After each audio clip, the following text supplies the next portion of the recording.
So how can you take a screenshot on Snapchat without them knowing? Today in this video I'll show you exactly how can you do that. All you need to do is to follow carefully till the very end, and let's jump right into it. First, of course, we need to go ahead and open the Snapchat app and then go to your conversations to choose a snap that you want to take the screenshot of. From here, all you need to do is to again scroll down until you find a snap. I want to find a snap that has no face in it, so let's try this one. Tap on the three dots in the top right corner, then tap on remix snap right here. From here, get your face out of the frame and then tap right here on this emoji.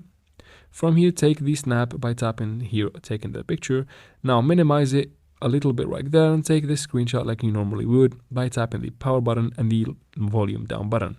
Again, now from here, go to your gallery. You'll find the picture there. You can go ahead and crop it to make it seem like it is the complete screen right here.